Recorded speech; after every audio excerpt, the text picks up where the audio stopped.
Pessoas, boa noite, boa tarde, bom dia, tudo bem com vocês? Espero que vocês estejam bem aí, aproveitando para estudar nessa quarentena, né? Um momento difícil aí, então, vocês já sabem tão bem quanto eu, então vamos lá. A gente vai dar continuidade ao módulo de botânica. Na última aula para vocês eu falei um pouquinho a respeito dos ciclos, né? Dos ciclos de vida. Dei uma introduçãozinha nos grupos vegetais que a gente vai ver. E agora a gente já vai entrar, né, vou mostrar para vocês usando aqueles ciclos que a gente viu na aula passada, como eles se aplicam dentro de alguns grupos vegetais.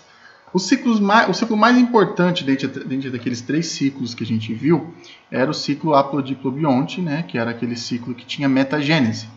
O que é metagênese? Metagênese é a alternância de gerações. Você tem aí um organismo que é o gametófito e tem um outro que é o esporófito, e aí você vai ter 2 organismos adultos diferentes ao mesmo tempo na planta. E eu falei também que a gente tinha uma tendência a ter uma diminuição desses organismos, de um deles pelo menos, ou do gametófito ou do esporófito, e a gente vai falar um pouquinho disso agora. Antes disso, né, nessa aula eu vou falar um pouquinho sobre evolução vegetal, bem uma pinceladinha rápida, e falar da reprodução de 2 grupos usando aquele ciclo haplodiplobionte que a gente já viu. Quais os 2 grupos que eu vou falar hoje? As criptógamas, né, que engloba pteridófitas e briófitas. De onde vem esse nome criptógamas? Calma que eu vou deixar bem claro na aula para vocês o que significa criptógama. Como que ocorreu a evolução dos vegetais? A gente sabe muito provavelmente que os vegetais modernos eles se originaram a partir das algas verdes lá do reino protista. Por algum motivo, esses vegetais eles adquiriram a capacidade de sobreviver em terra firme, em terra seca, longe daquela abundância de água que a gente tem em rios, mares e oceanos. Então, o grande salto de uma alga até uma árvore que a gente tem hoje em dia parece uma coisa grande, mas ela foi gradual. Como todo o processo evolutivo que a gente tem no planeta Terra, tudo acontece aos pouquinhos, tá? São pequenos passos que vão criando várias mudanças a ponto de tornar os organismos bem diferentes uns dos outros. Mas eu falei para vocês que as algas verdes do reino protista, elas são parentes, ou pelo menos parentes próximas, das plantas terrestres. Por quê, né? Como que um cientista chega nessa conclusão? Como é que ele fala isso? Existem algumas características óbvias que tornam esses organismos parecidíssimos. Ambos, né, tanto as algas quanto as plantas terrestres, elas têm uma parede celular feita de celulose e hemicelulose. Elas têm as clorofilas, que utilizam para o processo de fotossíntese, né, a clorofila A, clorofila B. Elas vão ter aqueles pigmentos como, por exemplo, licopeno, alguns outros que a gente vê em algumas plantas. As algas também vão ter. Elas vão ter reserva de amido, né, que é um polissacarídeo utilizado como reserva energética por esses vegetais e por essas algas. Então, pelo fato de ambos os grupos terem essas características, compartilharem entre si essas características, a gente acaba classificando elas como próximas. Então, a gente sabe que as plantas terrestres muito provavelmente têm um parentesco próximo com as algas verdes hoje em dia, possivelmente se originaram a partir delas. Assim, as plantas terrestres tiveram que adquirir algumas mudanças drásticas para poder chegar, né, a dominar o ambiente terrestre. A primeira delas é eliminar tanto a dependência de água. Para você, por exemplo, uma alga, ela não tem tanto problema com perda de água, porque ela está no ambiente aquático o tempo todo. Então, ela simplesmente absorve pelas células dela a água o tempo todo. Mas, quando a planta passou a ter que dominar o ambiente terrestre, sei lá, por qualquer pressão do ambiente, ela teve que tentar se adaptar ao ambiente terrestre, ela teve que desenvolver duas maneiras principais. Evitar a perda de água, principal, para você não perder água, já que você não pode se dar o luxo de ficar absorvendo água o tempo todo, você tem que perder menos água. E um sistema de transporte de água e de absorção de água. Você teve que desenvolver um sistema de raízes para absorver a água e os vasos condutores para transportar a água. Nem toda planta tem vasos condutores, né? As briófitas não têm vasos condutores. Por isso que o tamanho delas é reduzido, né? São plantinhas geralmente muito pequenas, que faz com que as próprias células ali transportem água de um lado para o outro. Então, o transporte é feito de célula a célula. O fato desse transporte ser de célula a célula limita o tamanho dela. Não pode ser muito grande, porque senão as células lá da ponta dela vão demorar muito para receber água em relação às células de baixo e ela vai acabar morrendo, tá? Sempre ficando desidratada. Então, o fato de elas não ter vasos condutores limita o tamanho delas. Mas existem algumas características já que as briófitas mesmo já tiveram que desenvolver. Era a perda de água. Como que as plantas terrestres evitam a perda de água? Elas têm uma camada que reveste ela, que é chamada de cutícula. Essa cutícula ela é impermeável, né? Ela é composta de uma camadinha de células achatadinhas e de uma cera, uma resina, que impede o dessecamento da planta. Em plantas de deserto ela é muito mais desenvolvida, em organismos de florestas tropicais, onde a água é mais abundante, ela é menos desenvolvida, mas ela está presente de certa forma. E o estômago, que é, né, aquele conjuntinho de células que permite a entrada e saída de gases do interior da planta ou para fora da planta. Essas foram as características principais para evitar a perda de água. O sistema vascular veio depois, já com pteridófitas, mais embriófitas, né, que provavelmente são os organismos, as plantas mais primitivas e as que mais têm parentesco com as algas do reino protista ainda, elas têm essas adaptações para viver em ambiente seco, ou mais seco, né, porque as briófitas elas não são totalmente independentes de um ambiente aquático, elas precisam ainda de água, principalmente para a reprodução, por isso que elas são plantas que geralmente vivem à sombra, tá? Elas não sobrevivem expostas ao sol aberto durante muito tempo se elas não tiverem água disponível. Aí eu tenho esse desenho aqui, o que é isso? Tá? Isso aqui é um cladograma, ou uma árvore filogenética. A parte de baixo aqui, onde a gente tem escrito protista, tá? Vocês podem ver aqui, é a parte mais antiga, aproximadamente 700 milhões de anos atrás, 800 milhões de anos atrás.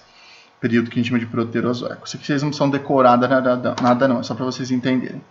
Conforme você vai subindo, você vai ter uma diversificação desses organismos, tá? Numa árvore, né? E aqui é o tempo presente, então isso aqui é uma linha temporal. Então você está vendo aqui 600, 500, 400, 300, 200, 100, vai diminuindo o tempo porque a gente vai avançando na linha temporal até o tempo presente. Então, primeiro a gente tinha só o reino protista, tá? Tudo isso aqui de cima não existia. Essas algas que tinham aqui no reino protista deu origem aos grupos de algas que a gente tem hoje em dia. E aqui, em determinado momento, essas algas se separaram das plantas terrestres. Então aqui, enquanto a gente tem as algas aqui desse lado, a gente tem as plantinhas terrestres aqui. Várias características foram surgindo, tá? Por exemplo, o sistema vascular, que separa as plantas vasculares das vasculares, que são as briófitas, a presença de semente, de fruto, todas essas características foram sumindo e aparecendo, na verdade, né? Não sumindo, desculpa, para dar origem a todos os grupos aqui. Então, sempre que você tem um nozinho nisso aqui, nessa árvore filogenética, significa que aconteceu alguma mudança significativa para separar as linhagens em dois grupos. No caso aqui, por exemplo, essa separação aqui é as plantas terrestres. Provavelmente o que surgiu aqui que separa essa linhagem que dá origem às outras plantas do que essa linhagem aqui é a cutícula e o estômago, que não tem em algas, tá certo? Depois a gente tem essa outra separação aqui, que separa briófitas, né, ou o ancestral das briófitas, para o ancestral das pteridófitas, gimnospermas e angiospermas. O sistema vascular é o que surge aqui, tá? Então, é o que separa, esse pontinho que separa. Depois as sementes, para separar gimnospermas e angiospermas de pteridófitas, e depois a presença de fruto, de flor, para separar gimnosperma de angiosperma. Então, isso aqui costuma cair muito em vestibular, tá? Esse tipo de árvore filogenética, de cladograma, se vocês tiverem uma certa dificuldade para interpretar isso, eu posso trazer uma aula só disso, porque isso aqui é muito importante, vocês ficarem com isso na ponta da língua para não se perder. Tá? Então, essa aqui era só uma pinceladinha para a gente já começar a falar das criptógamas, né? Então, quem são as criptógamas propriamente ditas? Briófitas e pteridófitas, tá? Lembrando que são plantas que têm ausência de flores, frutos e sementes, tá? São plantas mais simples.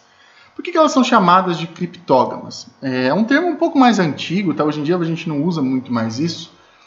O termo oposto a criptógamas seria fanerógamas, né? Que seriam gimnospermas e angiospermas.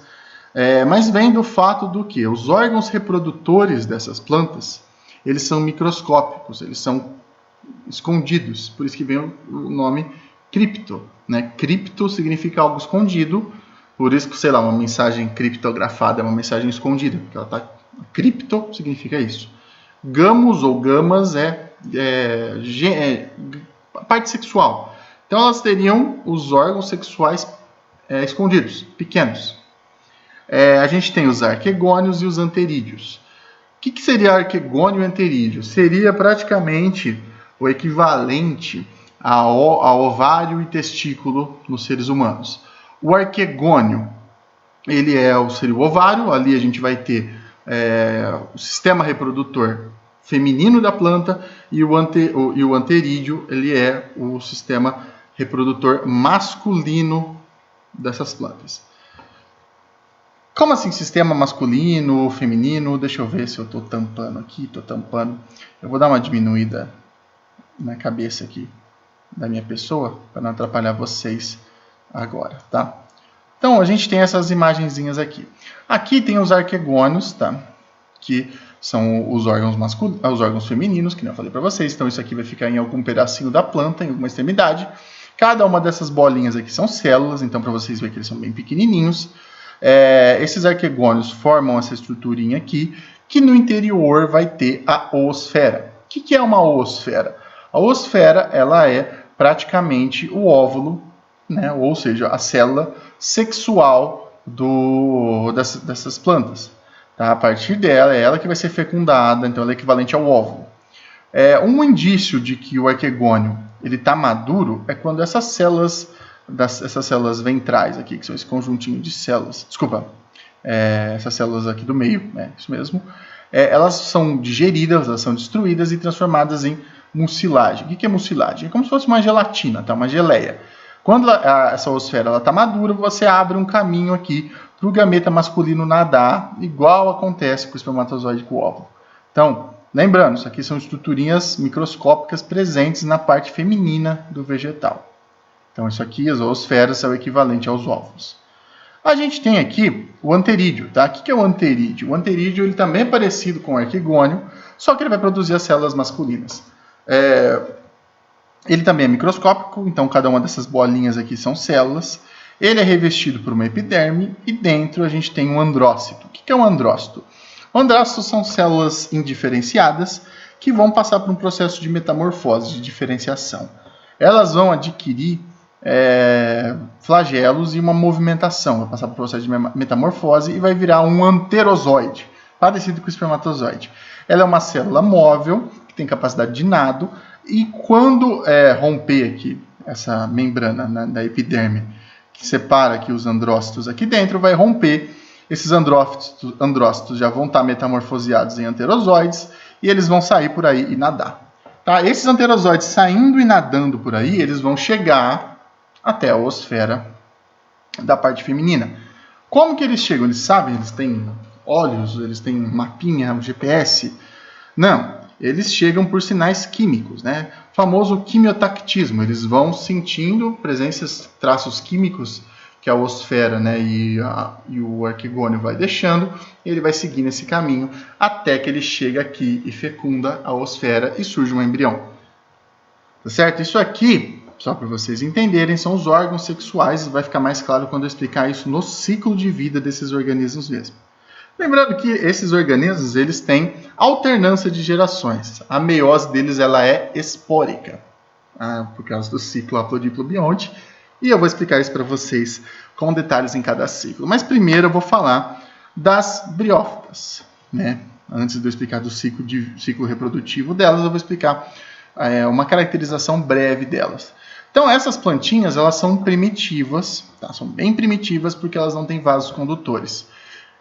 Pelo fato de elas não terem vasos condutores, a gente tem aí uma extrema dependência de água, tá? Então essas plantas dependem de água praticamente para fazer qualquer coisa, para estar vivas. Então elas têm que estar num ambiente mais molhado. Não igual uma alga, né, mergulhada totalmente, mas ela tem que estar mais desenvolvida, ela é menos desenvolvida, para ambientes mais secos. Tá? Então, vou aumentar de novo minha cabeça aqui do lado. Espero que não esteja atrapalhando depois disso. Tá? Então, o que acontece? Essas plantas elas também têm alternância de geração. A gente tem sempre, como eu falei, ciclo aplodiplobiont, um gametófito e um esporófito.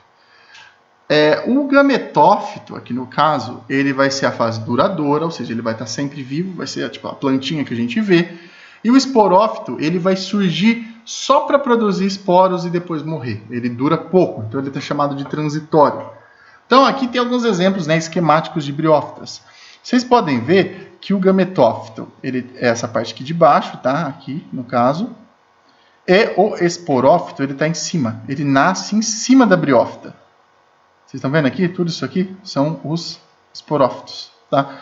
O gametófito fica embaixo. Então ele nasce aqui em cima, produz esporos e depois morre. Ele não produz nem, na maioria das vezes, ele não tem nem clorofila. Em algumas espécies, ele não produz fotossíntese. Ele é um parasita, entre aspas, da planta, né, do gametófito e serve só para isso. Depois ele morre. Vai ficar mais claro quando eu estiver representando aqui o esquema deles no próximo slide. Então, só para lembrar, briófitas são organismos mais simples, plantas mais primitivas, sem vasos condutores, com uma dependência muito grande da água. Tá? Vamos lá para o ciclo. Então, aqui a gente tem o ciclo reprodutivo das briófitas, pequenas briófitas. Então, prestem atenção para vocês não ficarem tão perdidos. Tá? Então, o que acontece? Eu vou começar pelo gametófito. Então, a gente tem aqui, pense aqui, tem um organismo, um gametófito adulto. Esquece tudo isso aqui do lado primeiro, presta atenção aqui. A gente tem um gametófito. O gametófito, ele é o duradouro, ou seja, sempre você vai olhar e ver as plantinhas verdinhas ali, eles são todos gametófitos. O que acontece? Existem espécies de briófitas que não são hermafroditas, tem o macho e a fêmea. Então, tem a plantinha fêmea e a plantinha macho. Algumas são hermafroditas, mas enfim, não é o caso aqui. A gente tem esse gametófito. Então, a gente tem o anterídeo, lembra que eu expliquei lá no primeiro slide, que vai produzir anterozoides. E o arquegônio vai produzir uma oosfera. O que acontece? Por esse processo de você produzir esses gametas, não é feito por meiose, ele é feito por mitose. Tá? Então, é um processo mitótico. A mitose que gera essas células aqui e a mitose que gera uma oosfera. Tá? Então, os anterozoides e a oosfera, eles são produzidos por mitose. Eles são haploides, então essa célulazinha aqui, ela é N. Se ela é N, o anterozoide e a oosfera também vão ser N, porque eles se produziram por mitose. Tá? Então, lembrando, o gametófito é N e o anterozoide e a oosfera também são Ns, porque eles são produzidos por mitose. O que acontece? O anterozoide, ele nada ali, lembra que eu falei que precisa de água para esses organismos se reproduzirem? Então, o anterozoide, ele precisa de água para chegar até a parte feminina da planta, para chegar até o arquegônio e fecundar a oosfera, passar aqui no meio e fecundar a oosfera. Quando ele fecunda a oosfera, surge um zigoto, um embriãozinho. Esse embriãozinho, como vai ser a ploidia dele? Ele vai ser 2N. Por que ele vai ser 2N? Porque o anterozoide é N e a oosfera também é N. Quando você junta os dois, vira um zigoto 2N. Então, esse zigoto é 2N. Esse zigoto 2N, ele vai germinar, ele vai crescer, ele vai estourar, entre aspas, esse arquegônio, ele vai crescer e dar origem, tá, a um esporófito em cima do gametófito, tá? Então essa plantinha aqui é a mesma que aqui. Surge em cima, tá? Ele não tem nem clorofila, ele nem produz clorofila. Ele é totalmente dependente do gametófito. Esse esporófito, ele só dura um pouco, tá? Ele não dura muito tempo.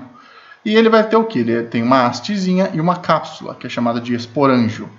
Aqui, no esporângio, vai ter várias células que vão fazer meiose. Então, as células 2N, lembrando que ele é 2N, já que o zigoto é 2N, por conta dessas duas células aqui, ele é 2N. Então, ele vai sofrer várias meioses lá dentro do esporângio para produzir esporos que, né, são N. Tá?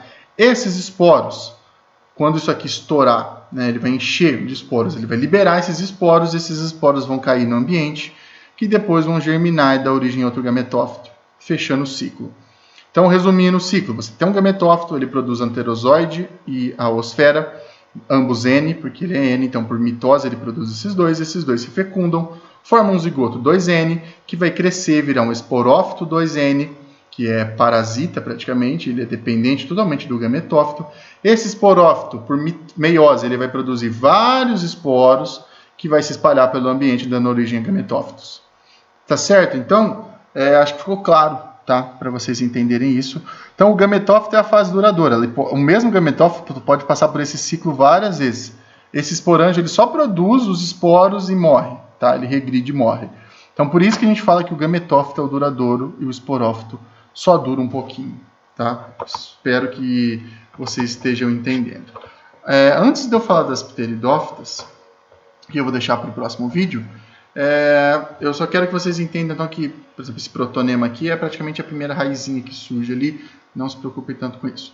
Quero que vocês entendam o seguinte, que aqui o gametófito ele é duradouro e o esporófito não é duradouro. São as únicas plantas que são assim, tá? Só as briófitas são assim.